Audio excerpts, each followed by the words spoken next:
Star Wars podcast. Remember, good soldiers follow orders. Hello, guys, and welcome back to another episode. So today I'm going to be talking about Boba Fett and kind of his timeline almost in Disney canon. So we're going to be talking about obviously Camino to Bounty Hunter to him, ruling Mos Espa. So yeah, we're going to talk about that, and hopefully have a great time doing it. It's just me today, so it's going to be a bit of a shorter episode, but yeah, let's get into it. So obviously he grew up on Camino. He was a clone of Jango Fett that was altered so that he aged normally, right? So a lot of the clones, they aged really fast. Captain Rex was 13 by the end of the Clone Wars. So when Order 66 came around, he was 13 years old. Kind of crazy because he looks like he's like 25, 26. So yeah, that was the effect that the clones had. But Boba Fett did not have this effect. So Jango Fett handpicked him out. Well, I'm assuming he was. Actually, I don't know. It's a good question. For any of you EU lore fans out there, was Jango Fett like? Did Jango Fett specifically pick out Boba Fett, or was it more of a kind of oh, look, they brought me a child. I'm gonna train this child. So I don't know. If anyone knows the answer to that, definitely reply in the comments because I've got no clue.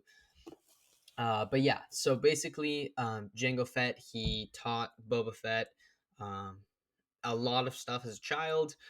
We see that in uh, the Attack of the Clones, teaching him how to drive or fly, not drive.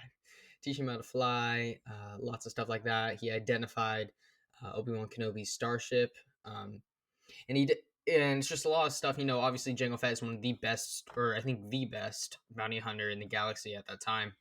So he's training Jango Fett in that same way, in less of a traditional Mandalorian sense, and we especially see that in the actual um, show, The Mandalorian, kind of to where Boba Fett kind of does his own thing, and that's the way I assume his father taught him. But yeah, so we see that kind of his early life is just training on Camino with his father. And then going on later, obviously his father dies in the Geonosian arena in the Attack of the Clones. So then in the Clone Wars, we see uh, Boba Fett really kind of starting to get into like real life. Reality starts to hit him. He joins a gang, or not a gang, a bounty hunter group. I don't know what they're called, but yeah, he joins like a bounty hunting group, and he really kind of gets a shock of reality. I'm pretty sure they end up betraying him, tying him up or something, like kind of humiliating him. And he's kind of like a bratty little child, which I don't really like that turn for him in the Clone Wars. I don't think that reflects well on his training or anything. Um, but yeah, so Clone Wars, he kind of gets a shock of reality, and then somehow he begins to rise to prominence during the fall of the Republic. I don't know, in Disney canon, unless it's in a book somewhere, it's not really explained how that happens, but he obviously becomes a very prominent bounty hunter because you can see Darth Vader calling him in to hunt down Luke. So yeah, that is an interesting transition, and I wonder if anyone's got any information on that. Definitely join our Discord and hit me up because I really want to know how that happened. But yeah, so we have that change, and then he becomes a bounty hunter, pretty prominent one too, and we see him all the way up until Return of the Jedi, in which he falls into a Sarlacc pit, and this is when it starts to get kind of controversial. So people don't like the whole, the change kind of that Boba Fett took after Disney took over and made the Book of Boba Fett and Mandalorian season 2 and everything like that. And I can, on one hand, I can see it, and then on another hand, I do kind of like it, like the direction they took. But I don't know. So basically, I'll just do a little rundown of what happened.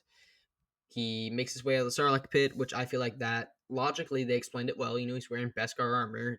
It's powerful for a reason, and he climbs his way out, and he is raised up by Tuscans again, and the Tuscans teach him and stuff like that. And he eventually comes back and takes the throne, picking up uh, what's her face?